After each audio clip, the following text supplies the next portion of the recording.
الحمد لله رب العالمين والصلاة والسلام على سيد المرسلين وعلى آله وأصحابه أجمعين أما بعد فقد قال الله تعالى في القرآن العظيم وفي الفرقان المجيد أعوذ بالله من الشيطان الرجيم بسم الله الرحمن الرحيم فاصبر صبرا جميلا صدق الله العلي العظيم.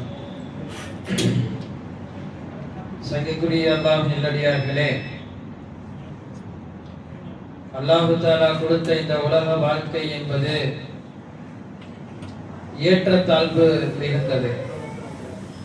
நம்முடைய வாழ்க்கையில் இன்பமும் வரும், துன்பமும் வரும், ஆரோக்கியமும் வரும், சில நேரங்களில் நோய்வாய்ப்படவும் செய்வோம், செல்வமும் வரும், வறுமையும் வரும். இப்படி அல்லாஹ் தஆலா உலகத்தினுடைய அத்தனை சுகபோகங்களையும் சரிசமமாகவே கொடுத்திருக்கிறார். சொல்ல போனால் உலகத்தில் எனக்கு கஷ்டம் மட்டும் தான் இருக்கிறது என்று சொல்லக்கூடியவர்கள் யாரும் இல்லை. சொன்னால் அது மிகையாக சொல்வார்கள், உண்மை கிடையாது. அதே போல் எனக்கு சந்தோஷம் மட்டும் தான் இருக்கிறது, உலகத்தில் எப்போதுமே எனக்கு சிறிய கவலையும் கூட வந்தது கிடையாது என்று சொல்பவர்களும் யாரும் கிடையாது. உலகத்தை அல்லாஹ் அப்படி ஆக்கி அமைத்திருக்கிறார். இப்படி இரண்டையும் அல்லாஹ் சரிசமமாக கொடுப்பதற்கு காரணம் என்ன? பலவிதமான துன்பங்கள், துயரங்கள் எல்லாம் அவனை அடையும் பொழுது அடியானே அல்லாஹ் பார்க்கிறான். அந்த சோதனைகளில், அந்த துன்பத்திலே அவன் எப்படி அதை சமாளிக்கிறான். இதை வைத்துதான் அல்லாஹ் அடியானை அவனுடைய அமல்களையும் மற்ற விஷயங்களையும் அல்லாஹ் தீர்ப்பளிக்கிறான். நான் கொடுக்கப்பட்டவருடைய சோதனையும் துன்பையும் அவனை ஏற்றுக்கொள்ளப்படும் பொழுது அதை எப்படி அவன் சமாளிக்கிறான். யாரிடத்திலும் குழம்பாமல், அதை பற்றி எடுத்து சொல்லாமல், பெரிதாக அதை யாரிடத்திலும் காட்டாமல் முழுக்க முழுக்க அல்லாஹ்விடத்திலே சரணடைகிறானா இல்லையா என்பதை அல்லாஹ் பார்க்கிறான். அதை பார்த்து அல்லாஹ் தஆலா அழகுபடுத்துகிறான். நபிமாருடைய வரலாறு முழுக்க முழுக்க அதற்கு நமக்கு சான்று பகிர்கிறது. இன்று ஓதப்பட்ட குர்ஆனுடைய வசனமும் அதைத்தான் சொல்லித் தருகிறது. ஃபஸ்பிர் ஸபரன் ஜமீலா. எத்தனையோ நபிமார்களுக்கு அவர்கள் கொடுத்த சோதனைகள் எல்லை மீறி போனது. ஒரு கட்டத்தில் தங்களை மீது இட்டப்பட்ட அனைத்து விதமான துன்பங்களையும் துயரங்களையும் நபிமார்கள் சகித்துக் கொண்டார்கள். அதையும் தாண்டி அவருடைய செல்வங்கள் விஷயத்தில் அனைத்து விஷயத்திலும் சகித்துக் கொண்ட நபிமார்கள் கடைசியாக அந்த மக்கள் சொல்லக்கூடிய ஒரே ஒரு விஷயத்தை அவர்களால் சகிக்க முடியவில்லை. எல்லாம் செய்து எல்லாம் முடிந்தும் கூட அந்த நபி சொன்ன வார்த்தை, என்னை அல்லாஹ்வுக்காக தூதராக ஏற்றுக்கொள்ளுங்கள் என்று சொல்வார். ஆனால் அந்த நபியை அல்லாஹ் அவர்கள் பொய்யாக்கி விடுவார்கள். அந்த நபியை பொய்யாக்கியதை அவர்களால் ஏற்றுக்கொள்ள முடியாது. அதை தாண்டி இப்படி கேட்பார்கள், அல்லாஹ் அல்லாஹ் என்று சொல்லிக் கொண்டிருக்கிறாயே, உனது அல்லாஹ்விடமிருந்து எங்க தண்டனை வரவை பார்க்கலாம் என்று நபிமாரிடம் பேசக்கூடிய எத்தனையோ மக்களுடைய சரிதத்தை அல்லாஹ் குர்ஆனில் கூறி காட்டுகிறார். இந்த நிலைக்கு ஆக்கப்படும் பொழுதுதான் அல்லாஹ் பல நேரங்களில் பல நபிமார்களை ஃபஸ்பிர் ஸபரன் ஜமீலா, அழகிய பொறுமையாக நீங்கள் பொறுத்து கொள்ளுங்கள் என்று அல்லாஹ் குறிப்பிட்டு காட்டுவார். பொதுவாகவே யாருக்கு எவ்வளவு பெரிய கஷ்டம் வந்தாலும் யாராவது அவரிடம் போய் ஆறுதல் சொல்வார்கள், உலக நடைமுறை. ஆனால் அந்த ஆறுதலை பல பேர் எடுக்க மாட்டார்கள். ஆறுதல் சொல்பவர்களுக்கு சில நேரங்களில் அவர்களுக்கு அந்த ஆறுதல் பிடிக்காமல் இருக்கும். ஆனால் ஆறுதல் சொல்வதை அல்லாஹ் தஆலா விரும்புகிறான், ஆறுதல் சொல்ல வேண்டும் என்று சொல்கிறான். ஆறுதல் சொல்லப்படக்கூடிய அந்த இதயம் ஒரு கட்டம் வரையும் துன்பம் துயரத்திலே இருந்தாலும் கூட ஆறுதலை கேட்கும் பொழுது ஒரு விதமான அந்த இடத்தில் அமைதி கிடைக்கிறது. எனவேதான் அல்லாஹ் தஆலா இப்படியெல்லாம் இந்த மக்கள் செய்யும் பொழுது நபிமார்களுக்கு அல்லாஹ் ஆறுதல் சொன்னார். இவர்கள் எல்லாம் உங்களை பொய்யாக்குகிறார்கள் என்று நீங்கள் நினைக்கிறீர்கள், நீங்கள் அதை கஷ்டமாக எடுக்கிறீர்கள். வலகத் குஸபத் ருஸூலுன் மின் கப்லி. அல்லாஹ் சொல்றான், இதற்கு முன்னால் உன்னை எத்தனையோ நபிமார்களை இப்படித்தான் போய் வச்சிருக்காங்க. அதனால இதெல்லாம் நீங்க பெரிதா நினைக்க வேண்டாம், இதெல்லாம் நீங்க கவலைப்பட வேண்டாம் என்று நபிமார்களுக்கு அல்லாஹ் தஆலா ஆறுதல் கூறிய வரலாறு குர்ஆனிலே உண்டு. இது பெருமானார் ஸல்லல்லாஹு அலைஹி வஸல்லம் தனித்துவம்.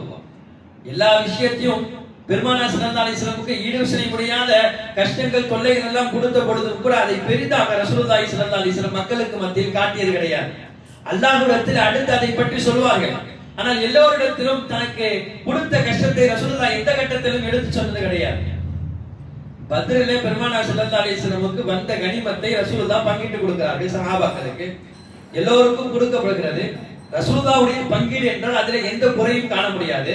ஆனால் ஒருவர் வந்து வேண்டுமென்றே சொன்னார், நபியே உங்களுடைய பங்கீடு எனக்கு சரியாக தெரியவில்லை, நியாயமாக பங்கீடு செய்யுங்கள்.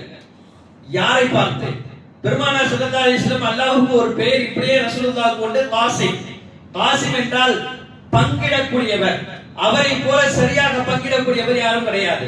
அப்படிப்பட்ட ரசூலுல்லாஹி ஸல்லல்லாஹு அலைஹி வஸல்லமை யாரோ ஒருவர் வந்து நீங்கள் செய்யக்கூடிய இந்த பங்கீடு சரியில்லை என்று சொல்லும் பொழுது சஹாபாக்களுக்கெல்லாம் ரத்தத்தை சுண்டி விட்டதை போல கோபம் வந்தது. யாரிடத்தில் இவர் பேசுகிறார்? பெருமானார் ஸல்லல்லாஹு அலைஹி வஸல்லம் கண் அசைவுக்காக சஹாபாக்கள் காத்திருக்கிறார்கள். சாதாரண விஷயம் சொல்லவில்லை. பெருமானார் ஸல்லல்லாஹு அலைஹி வஸல்லம் பங்கீட்டை சரியில்லை என்று சொல்லிவிட்டார். சஹாபாக்களுக்கு இவ்வளவு கோபம். பெருமானார் ஸல்லல்லாஹு அலைஹி வஸல்லம் எப்போதும் போல அப்படியே பங்கிட்டு கொண்டே இருக்கும் பொழுது ஒரு வார்த்தை சொன்னார்கள், ரஹிமல்லாஹு மூஸா லகத் ஊதிய பில்லாஹி அக்ஸர ஹாஸா. மூஸா அலைஹிஸ்ஸலாமுக்கு அல்லாஹ் தஆலா ரஹ்மத் செய்யணும்.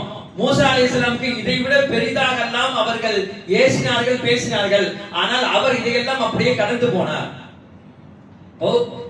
நபி ஸல்லல்லாஹு அலைஹி வஸல்லம் மீது சொல்லப்பட்ட அந்த இட்டுக்கட்டை பெருமானார் அதை எப்படி ஏற்றுக்கொண்டார்கள், அதை எப்படி ரசூலுல்லாஹி ஸல்லல்லாஹு அலைஹி வஸல்லம் திருப்பி கொடுத்தார்கள்?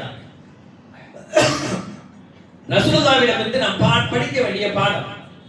அந்த நேரத்தில் ரசூலுல்லாஹ் ஒரு கண்ணசைவு செய்தாலும் கூட அந்த சஹாபி அந்த இடத்தை விட்டு சபை விட்டு அகற்றப்பட்டிருப்பார். ரசூலுல்லாஹ் அதை செய்யவில்லை. சஹாபாக்களை கையாண்ட விதம், வந்தவர்களும் பெருமானார் ஸல்லல்லாஹு அலைஹி வஸல்லம் எப்படி நடந்து கொள்ள வேண்டும் என்பதை இந்த உம்மத்துக்கு ரசூலுல்லாஹி ஸல்லல்லாஹு அலைஹி வஸல்லம் கற்றுக் கொடுக்கிறார்கள். நபி பொறுமை.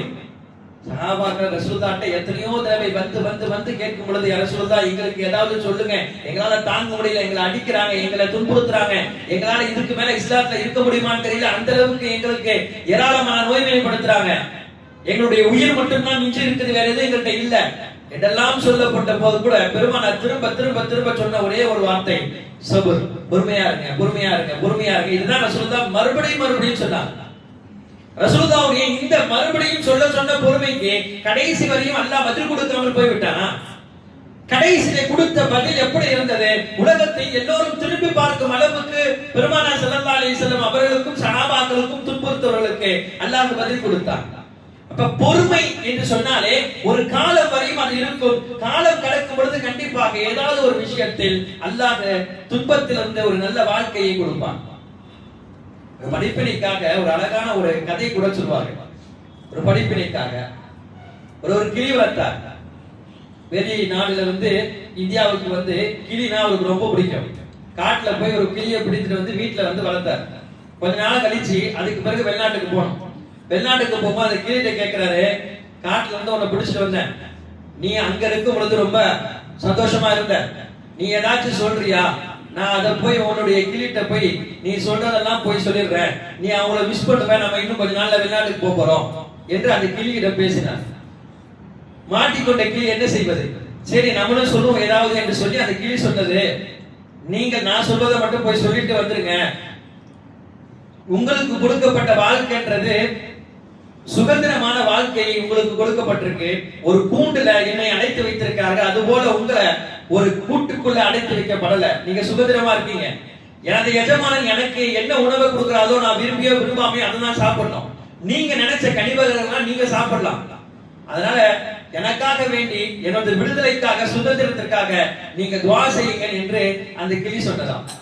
சரி ஏதோ சொல்றாரு, இந்த கிளி சொல்லிச்சு நம்ம போய் சொல்லிட்டு வந்துடலாம் அப்படின்னு அந்த கிளியை வளர்ப்பதும் போனார். காட்டுல போய் அது போல இங்கிருந்து நான் உங்களுடைய இனத்துல இருந்து ஒரு கிளியை பிடிச்சிட்டு போனேன். அந்த கிளி உங்களெல்லாம் ரொம்ப வருத்தமா நினைக்குது. இப்ப நாங்க ஊருக்கு போறோம், அதனால கடைசியா உங்கள்ட்ட என்ன பேசணும்னு சொல்லும் போது இதெல்லாம் அதை சொல்லிச்சு, நான் உங்கள்ட்ட அதையெல்லாம் சொல்றேன் அப்படின்னு சொல்லிட்டு நீங்க மிஸ் பண்றீங்க, ரொம்ப நீங்க வருத்தமா இருக்கிறதையும் நான் அவங்கள்ட்ட அந்த கிளிகிட்ட சொல்லிடுறேன் இதெல்லாம் சொல்லி கொண்டே இருக்கும் பொழுது அதை கேட்டுக்கொண்டே இருந்த ஒரே ஒரு கிளி மட்டும் திடீர்னு ரெக்கைகள் சிறகுகள் படபடன்னு அடிச்சு கீழே விழுந்து இறந்து போச்சு. இவருக்கு கஷ்டமாயிடுச்சு. இதை சொன்னதை பிரிவை தாங்க முடியாம இறந்து போச்சுன்ற ஒரு கஷ்டத்துல வீடு போறார். வீட்டுக்கு போனோம்னா அந்த கிளி கேட்டது, நான் சொன்னதெல்லாம் சொன்னீங்களா? ஆமா நான் எல்லாத்தையும் சொல்லிட்டேன் அப்படின்னும் பொழுது அவங்க ரொம்ப வருத்தப்படுறாங்க நீ பிரிஞ்சு போறத. அதுலயும் நான் நினைக்கிறேன் உன் சொந்தக்கார கிளியா அல்லது உனக்கு நெருங்கிய கிளியான்னு தெரியல, நான் இது சொல்லி முடிச்சோன்னே நீ இல்லாததை நினைச்சு டக்குன்னு ரெக்கைகளை அடித்து கீழே விழுந்து இறந்தே போச்சு என்று சொன்னவுடன் அது சொல்லி முடிச்ச அடுத்த கணமே அந்த கிளியும் ரெக்கைகளை சிறகுகளை அடியடின்னு அடித்து கீழே விழுந்து அதுவும் இறந்து போச்சு. இவருக்கு கவலை, ஒரு கிளியை இறந்துட்டு இல்ல 2 கிளியை சாகடிச்சுட்டுமே ரொம்ப கவலை. சரி என்ன பண்றது, சாகடிச்ச கிளியை கூண்டுல வச்சு என்ன பண்ண அப்படின்னு எடுத்து அந்த கிளியை பிடிச்சு தூக்கி அப்படி விசிறினார். விசிறினோட அந்த கிளி பறந்து போய் ஒரு மரத்து மேல உட்கார்ந்துச்சு. பார்த்தவருக்கு ஆச்சரியம். கிளி பாடம் எடுத்தது அவருக்கு. நீ மிகப்பெரிய வியாபாரியாக இருக்கலாம், ஆனால் ஒரு இடத்தில் அகப்பட்டு விட்டால், எனக்கு என்னுடைய இனத்தாருடைய கிளி எங்களுக்கு சொல்லிக் கொடுத்ததுதான் எப்பொழுதுமே பொறுமையை கைவிட்டு விடாதே. ஒரு இடத்தில் அகப்பட்டு விட்டாலோ, ஒரு துன்பம் துயரம் வரும் பொழுதோ அதிலிருந்து வெளிவர வேண்டும் என்றால் பதட்டப்படக்கூடாது. சொன்ன விஷயத்தை திரும்ப திரும்ப சொல்லக்கூடாது. யாரிடத்திலும் உனது துன்பத்தையும் துயரத்தையும் வெளிப்படுத்தக்கூடாது. அதை கொஞ்சம் சகித்துக் கொள்ள வேண்டும். சகித்து அந்த காலத்தை நீ கடந்து வந்தால் கவனமாக அடுத்து வரக்கூடிய காலம் மிக அழகாக இருக்கும் என்று எனது இனத்தவர் கிளிகள் எனக்கு சொல்லிக் கொடுத்த பாடம் இன்று எனக்கு அது உபயோகமானது என்று சொல்லி பறந்து போனது என்று எழுதுவார்கள். உண்மை அதுதான். சகாபாக்களுடைய வாழ்க்கை அந்த கிளியுடைய வாழ்க்கையை போலதான் இருந்தது. காலம் முழுக்க அவர்கள் கஷ்டப்பட்டார்கள் என்று சொல்ல முடியாது. காலம் முடியும் பொழுது ஒரு வாழ்க்கை வாழ்ந்தார்கள். உலகத்தில் யாரும் வாழாத வாழ்க்கையை சகாபாக்களுக்கு அல்லாஹ் கொடுத்தார். நபிமார்கள் படாத கஷ்டமா, நபிமார்கள் படாத துன்பங்களா? உலகத்தில் யாருக்கும் கொடுக்கப்படாத துன்பங்களை எல்லாம் நபிமார்களுக்கு கொடுக்கப்பட்டது. எல்லாரும் அதை அப்படியே சகித்துக் கொண்டார்கள். பெருமானார் ஸல்லல்லாஹு அலைஹி வஸல்லம் சொன்னார்கள், அஜபல் முஃமின், மூமினுடைய வாழ்க்கையை பார்த்து நான் ஆச்சரியப்படுகிறேன். சொன்னது ரசூலுல்லாஹி ஸல்லல்லாஹு அலைஹி வஸல்லம். நாயகமே சொன்னாங்க, ஒரு மூமினுடைய வாழ்க்கையை பார்த்து நான் சந்தோஷப்படுறேன். இப்ப ரசூலுல்லாஹ் சந்தோஷப்படும் அளவுக்கு ஒரு வாழ்க்கை இருக்குதுன்னா அது எப்படிப்பட்ட வாழ்க்கையா இருக்கும்? நம்ம அந்த வாழ்க்கையை வாழணுமா இல்லையா? பெருமானார் ஸல்லல்லாஹு அலைஹி வஸல்லம் அடுத்து அந்த வாழ்க்கையை பற்றி சொல்லித் தருகிறார்கள். அமரஹு குல்லஹு கைரா, அல்லாஹ் அந்த மூமினுக்கு எதை கொடுத்தாலும் அதை அவன் நனவாகவே எடுத்துக் கொள்கிறான். அந்த மாதிரி ஒரு மூமினை பார்த்து நான் ஆச்சரியப்படுகிறேன். என்ன, இன் அஸாபஹு ஷர்ரா இன் அஸாபஹு ஸர்ரா, அவனுக்கு அல்லாஹ் தஆலா சந்தோஷத்தை கொடுத்தால் அதை அவன் தன்னுடன் இணைத்துக் கொள்ளாமல் அல்லாஹ்வுடன் இணைத்துக் கொள்கிறான். எனக்கு இது அல்லாஹ் கொடுத்துட்டான், ஒரு கார் வாங்கிட்டேன், ஒரு நல்ல குழந்தை பிறந்துச்சு, உடனே அதற்காக வேண்டி அவன் நன்றி செலுத்துகிறான். எப்போதுமே நம்மை நோக்கி வரக்கூடிய சந்தோஷத்தில் நம்மை அல்லாஹ்வை அந்த சந்தோஷத்திற்குரியவராக நாம் ஆக்க வேண்டும். உனக்கு இவ்வளவு நீங்களா இவ்வளவு இந்த நிலைமைக்கு வந்தீங்களே யார் காரணம்? அல்லாஹ் நினைச்சா நான் வந்தேன், நான் என்ன உழைச்சேன் என்று சொல்ல வேண்டும். நல்ல பெரிய இடத்தை வாங்கினீங்களே, எப்படி வாங்குறீங்க? அது என்னால மட்டும் தான் வாங்க முடியும். நம்ம அந்த இடத்தை வாங்குறதுக்கு பட்ட கஷ்டம் இருக்குது. இந்த மாதிரி எல்லாம் பேசினால் கொடுத்தவன் எடுத்து விடுவான்.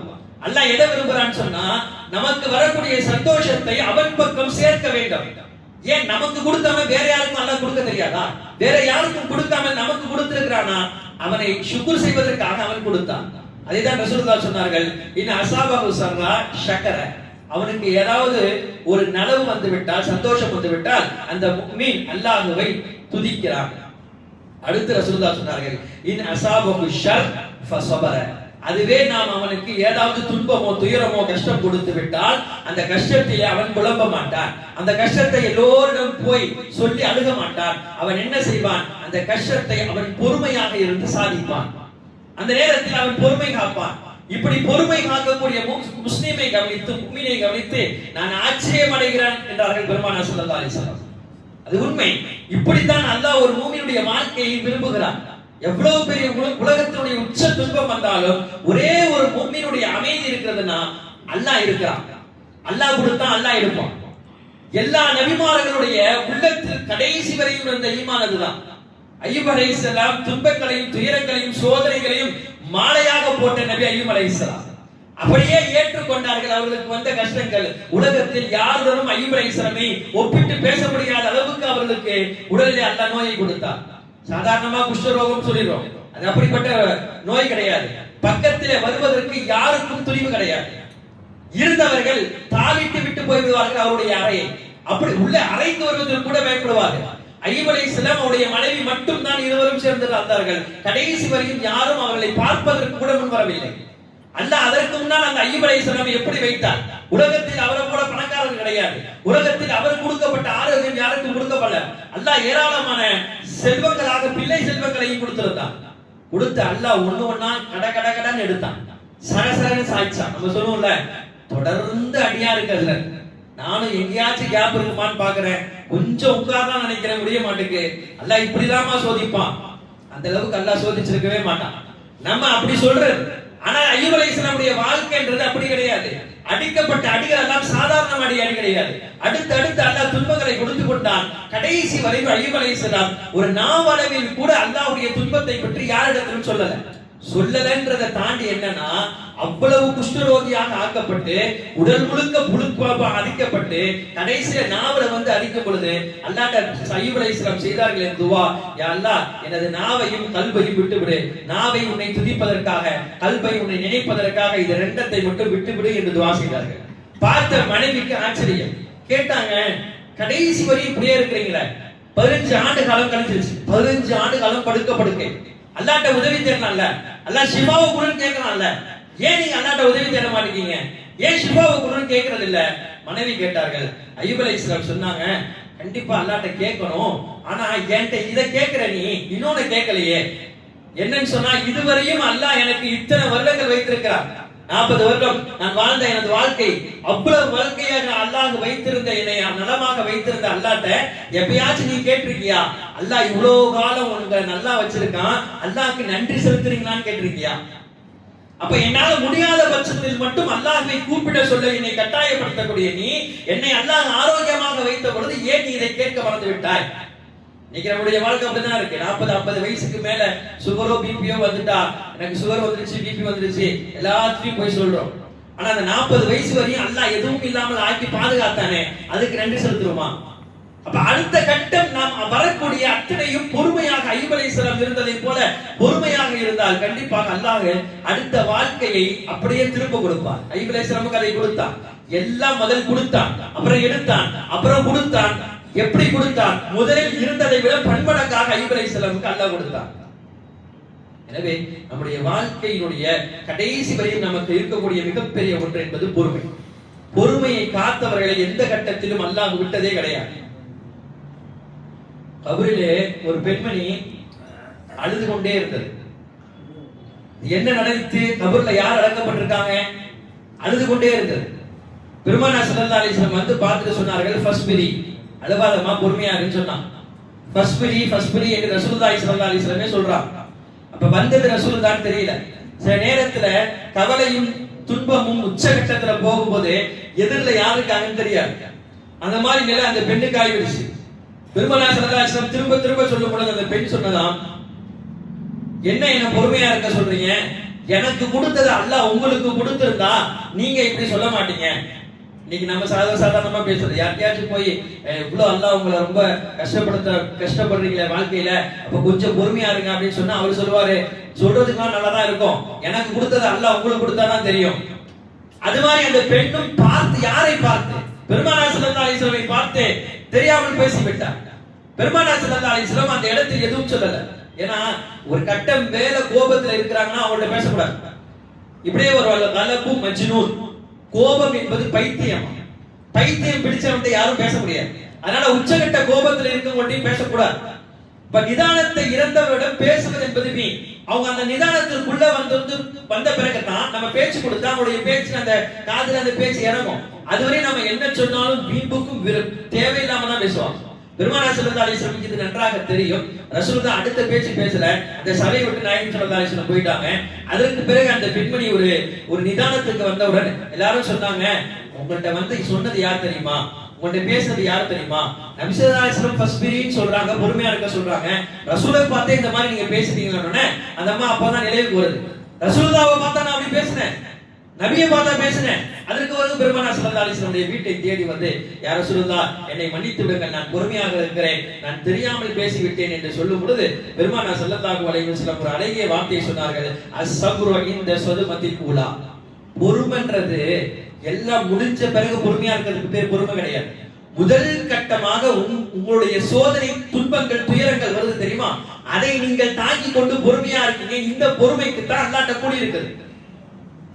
செய்யறதெல்லாம் செஞ்சுட்டு எல்லாம் பேசுறது திட்டுறதெல்லாம் திட்டிடுவார். திட்டி எல்லாம் முடிச்சுட்டு அதுக்கு பிறகு நான் தெரியாம பண்ணிட்டேன், செஞ்சிருக்க கூடாது, இதுக்கு அல்லாஹ்ட்ட கூலி கிடையாது. அப்ப கூலி எதற்காக? முதல் கட்டமாக செய்யக்கூடிய அந்த விஷயத்திற்கு தான் அல்லாஹ் கூலி கொடுக்கிறான். அந்த பொறுமைக்கு தான் அல்லாஹ் தஆலா அவனை பார்க்கிறான். எனவே பொறுமை என்பது ஒரு முஸ்லிமுடைய வாழ்வில் எல்லா கட்டத்திலும் இருக்க வேண்டும் மட்டுமல்ல, கொடுப்பவன் யார் என்பதை நம்முடைய உள்ளத்திற்குள் நாம் கொண்டு வர வேண்டும். எனக்கு அல்லாஹ் சோதனை கொடுக்கிறான், எனக்கு அல்லாஹ் கஷ்டத்தை கொடுக்கிறான், எனக்கு அல்லாஹ் துன்பத்தை கொடுக்கிறான். கொடுக்கிறவன் அல்லாஹ் என்பதை நம்முடைய நினைவுக்குள் வந்தால் கண்டிப்பாக நம்முடைய வாழ்க்கையிலே சோதனையாக தெரியாது. உதாரணமா ஒரு விஷயம் சொல்லணும்னா, திடீர்னு நம்ம பின்னாடி இருந்து யாரோ வேகமா நம்மளை அடிச்சிடறாங்க. அடித்த அடியுடைய வேகம் ரொம்ப இருக்குது, ரொம்ப சுள்ளுன்னு உடனே வலிக்குது. வலிச்ச உடனே கோபம், ரொம்ப அளவுல கோபம் வருது. ஒரு அடிதான், ஒரு அடி அடிக்கப்பட்டாலும் சுள்ளுன்னு அடிச்சிட வந்த கோபத்துல திரும்பி பார்க்கலாம், யார் அடிச்சா திரும்பி பார்த்து முதல்ல அவர் யாரா இருந்தாலும் பரவாயில்ல அவர் அடிக்கணும், அவர் எப்படி அடிக்கணும் எல்லாம் உள்ளத்துல ஓடிட்டே இருக்கு. அந்த கோபத்தோடைய சட்டென்று திரும்புகிறார். திரும்பி அடிப்பதற்கு கை ஓங்கி விட்டார். கை ஓங்கி பார்த்தால் தனது பாலிய சிநேகிதர், யாரு, ரொம்ப உற்ற நண்பன், ரொம்ப தெரியும் அவருக்கு இவரும் ரொம்ப க்ளோஸ். எங்க போனாலும் ரெண்டு பேரும் ஒண்ணா போவாங்க, ஒண்ணா வருவாங்க, அவ்வளவு க்ளோஸ். அடிக்க உயர்த்த கையை கட்டி பிடித்து விட்டார். அட அந்த வலி இப்போது இல்லையா, அந்த கோபம் இப்போது இல்லையா? நீ அடிக்க முற்பட்டு வந்தாய், அடித்திருக்க வேண்டும். ஆனால் அடிக்காமல் அவனை கட்டி பிடித்துக் கொண்டாய். உனது நண்பன் என்றவுடன் அவனை கட்டி கொடுத்து கொண்டாய். இப்போ நீ அடிக்காததற்கு என்ன காரணம் என்று கேட்டா என்ன சொல்வாரு? அவர் அடிச்சது உண்மை, எனக்கு வலிச்சது உண்மை, எல்லாம் உண்மைதான். ஆனால் அடித்தது எனது நண்பன் என்ற பொழுது என்னால் திருப்பி அடிக்க முடியாது. என் நண்பன் எதற்காவது என்னை அடிச்சிருக்கலாம், விளையாட்டுக்கு அடிச்சிருக்கலாம், சும்மா அடிச்சிருக்கலாம், கேலிக்கு அடிச்சிருக்கலாம். இது சாதாரண உலகத்திலே இருக்கக்கூடிய நண்பனை பற்றி நாம் இவ்வளவு பேசுகிறோம் என்றால், அல்லாஹ் சில சோதனைகளையும் துன்பங்களையும் எனக்கு கொடுக்கிறான் என்றால் அவன் காரணம் இல்லாமல் கொடுக்க மாட்டான், காரணத்தையும் தாண்டி நம்மை சோதிப்பதற்காக கொடுக்கிறான். அப்ப நம்ம அதை வாங்கும் பொழுது எப்படி வாங்குறோம் அப்படின்னு சொன்னா, அல்லாஹ் இப்ப எனக்கு சோதனை கொடுத்திருக்க, துன்பத்தை கொடுத்திருக்க, ஒரு கட்டத்துல கண்டிப்பாக இந்த சோதனை நீ இல்லாமல் ஆக்குவாய்.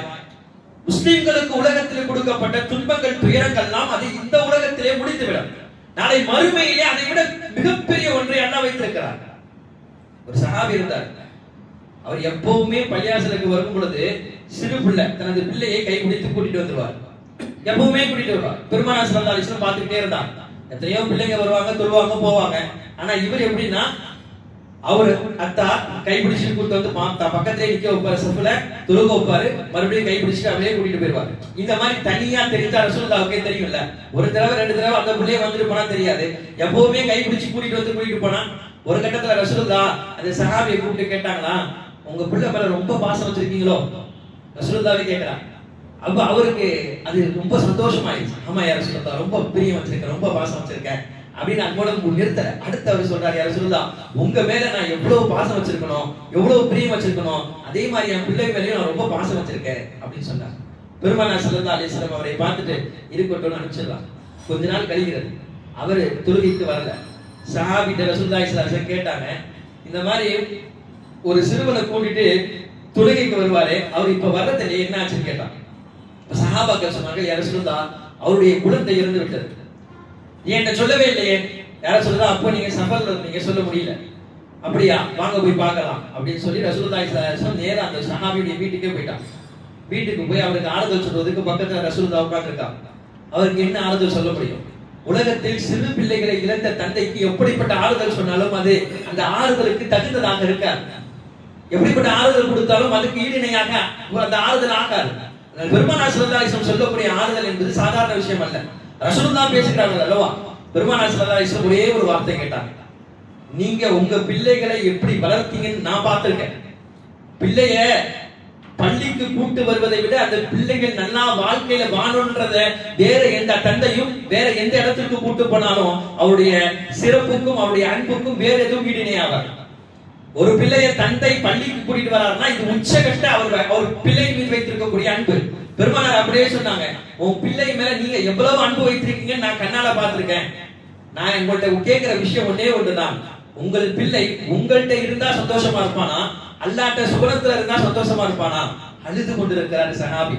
பெருமானார் ஸல்லல்லாஹு அலைஹி வஸல்லம் கேட்ட அந்த வார்த்தையை உடனே கண்களை எல்லாம் துடைத்து விட்டு சொன்னார், யா ரசூலுல்லாஹ், நான் சத்தியமிட்டு சொல்கிறேன், என்னை விட அல்லாஹ்விடத்தில் எனது பிள்ளை சொர்க்கத்தில் இருந்தால் சந்தோஷமாக இருப்பார், நான் அதிலே எந்த விதமான கருத்து வெற்றையுமே கொள்ளவில்லை என்று சொல்லும் பொழுது நாயகம் ஸல்லல்லாஹு அலைஹி வஸல்லம் சொன்னார்கள், அப்படியா, அப்ப கவலைப்படாதீங்க, உங்களுடைய பிள்ளையை நான் கனவில் பார்த்தேன், உங்கள் பிள்ளை சுவனத்தில் இருக்கிறான், நீங்கள் எந்த சுவனத்தின் வழியாக விரும்புகிறீர்களோ அந்த சுவனத்தினுடைய வழியாக வாசலிலே உங்களை வரவேற்பதற்காக உங்கள் சிறு பிள்ளை காத்துக் கொண்டிருக்கிறான் என்று சொன்ன பொழுது அனைத்து துன்பங்களையும் துடைத்திருந்து யா ரசூலுல்லாஹ் நான் கவலையை விட்டு விட்டேன், துன்பத்தை விட்டு விட்டேன், நான் பொறுமையாக இருக்கிறேன், நான் பொறுத்துக் கொள்கிறேன் என்று அந்த சஹாபி சொன்னார். உலகத்தில் பொறுமைக்கு தகுந்தார் அல்லாஹ் தஆலா வேற எந்த வெகுமதிகளையும் கொடுப்பது கிடையாது. எனவே வாழ்க்கையில் நமக்கு துன்பங்களும் இன்பங்களும் தொடராக வரலாம், அடுத்தடுத்து வரலாம். அதையெல்லாம் தாங்கி கொண்டு அல்லாஹ்விடத்திலே பொறுமையை வைத்து நாம் துஆ செய்தோம் என்றால் கண்டிப்பாக அந்த துஆவை அல்லாஹ் ஏற்றுக்கொள்வார். விதி நமக்கு ஆக்கப்பட்டது உண்மை, விதியை நம்புறது உண்மை. ஆனா விதியை நம்புறது எப்படி நம்பணும்னா, நமக்கு எந்த துன்பம் வந்தாலும் துயரம் வந்தாலும் விதி வந்துருச்சு நினைச்சிட்டு அதை அப்படியே கடந்து செல்றதல்ல. அடுத்து என்ன நினைக்கிறோம்னா, இதை கொடுத்தது அல்லாஹ் தான், இதை நான் பொருத்திக் கொள்றேன், பொறுமையா இருக்கேன். இந்த ரெண்டு விஷயம் பொறுமையில அடிப்படை. பொறுமைன்னா இதுதான் பொறுமை. பொறுமைன்னா நம்ம நினைக்கிறதுனா நான் பொறுமையா தான் இருக்கேன் என்று உலகத்துல வீட்டுல இருக்க அவங்க அங்க போய் எனக்கு அல்லாஹ் இப்படி ஆக்கிட்டான் அப்படி ஆக்கிட்டான்னு சொன்னா இது பேர் பொறுமை இல்லை.